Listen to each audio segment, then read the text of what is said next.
Hi అండి, శ్రీమాత్రే నమః. అందరూ బాగున్నారని అనుకుంటున్నాను. నేనైతే ఈరోజు సరస్వతి అమ్మవారి పూజ చేసుకున్నానండి. శ్రావణ బుధవారం నేను సరస్వతి అమ్మవారి పూజ చేసుకున్నాను. మా పిల్లలకు అమ్మవారి అనుగ్రహం కలగాలని, విఘ్నేశ్వరుని అనుగ్రహం కలగాలని నేనైతే ఈరోజు సరస్వతి అమ్మవారి పూజ చేసుకున్నాను. మొదటగా విఘ్నేశ్వరుల వారిని ఆవాహనం చేసుకొని వారికి పుష్పాలను, వస్త్రాన్ని సమర్పించుకున్నాను. ప్రథమ పూజుడు విఘ్నేశ్వరుడే కాబట్టి ఎలాంటి ఆటంకాలు కలగకూడదని, అలాగే నీ అనుగ్రహము, సరస్వతీదేవి అనుగ్రహం కలగాలి తండ్రి అని నేనైతే మొదటగా విఘ్నేశ్వరుల వారి పూజ చేసుకున్నాను. తర్వాత అమ్మవారి పూజ మొదలుపెట్టేశానండి. అమ్మవారిని 3 సార్లు ఆవాహనం చేసుకోవాలి. అక్షంతలతో, పుష్పాలతో అమ్మవారిపై వేస్తూ అమ్మవారిని ఆవాహనం చేసి, తల్లి వచ్చి నా యొక్క పూజను స్వీకరించు అని అమ్మవారిని పీఠం పైన కూర్చోబెట్టుకోవాలి. తర్వాత అమ్మవారి పూజ మొదలు పెట్టాలి. ఈ విధంగా నేనైతే పుష్పాలతో అమ్మవారిని చక్కగా అలంకరించుకున్నాను. అమ్మవారి పూజకు తెల్లని పుష్పాలైతే చాలా మంచిది. ఈ విధంగా అయితే నేను అమ్మవారిని తెల్లని పుష్పాలతో అలంకరించుకున్నాను.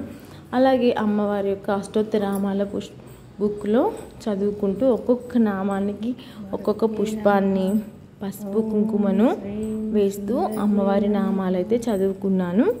పూజ అయితే చాలా ప్రశాంతంగా జరిగిందండి.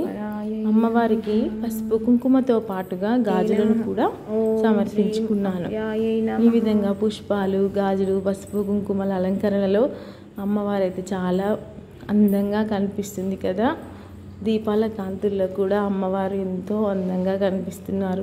ఈ విధంగా అమ్మవారికి దీపాన్ని చూపిస్తూ అమ్మవారిని అయితే పూజ చేసుకున్నాను. చాలా సంతోషంగా జరిగిందండి. చాలా ఆనందంగా అనిపించింది. ఏది చేసిన పిల్లల కోసమే కదండి. ఈ పూజ అయితే నేను మా పిల్లల కోసమే చేసుకున్నాను. తప్పకుండా శ్రావణ మాసంలో ఒక బుధవారం అయితే నేను అమ్మవారికి ఇలా పూజ చేసుకుంటానండి. లక్ష్మీ కటాక్షం కలగాలన్నా సరస్వతి అమ్మవారి కటాక్షం అయితే తప్పకుండా ఉండాలి. సరస్వతి అమ్మవారి కటాక్షం లేని లక్ష్మి నిలవదండి. విద్య వల్ల వచ్చే లక్ష్మి ఎప్పటికీ నిలిచి ఉంటుంది. లక్ష్మి కలగాలంటే విద్య ఎంత అవసరమో, విద్యను అభ్యసించడానికి శక్తి చాలా అవసరం. ఈ ముగ్గురి అమ్మల అనుగ్రహం ఉంటేనే మనం జీవితంలో పైకి వెళ్ళగలుగుతాం. కాబట్టి ఈ ముగ్గురి అమ్మల్ని నేను పూజించుకున్నాను. చూడండి, పక్కపక్కలే ముగ్గురి అమ్మవాళ్ళు ఉన్నారు. ముగ్గురి అమ్మవార్ల సన్నిధిలో నేనైతే పూజ చేసుకున్నాను. పూజ అయితే చాలా బాగా జరిగిందండి. దీపాల కాంతుల్లో అమ్మవారు చాలా అందంగా కనిపిస్తున్నారు కదా. ఈ విధంగా ముగ్గురి అమ్మవార్లు అయితే మన ముందు ఉన్నారు. చూడండి, పిల్లలతో పూజ చేసుకున్నాను నేను ఈరోజైతే.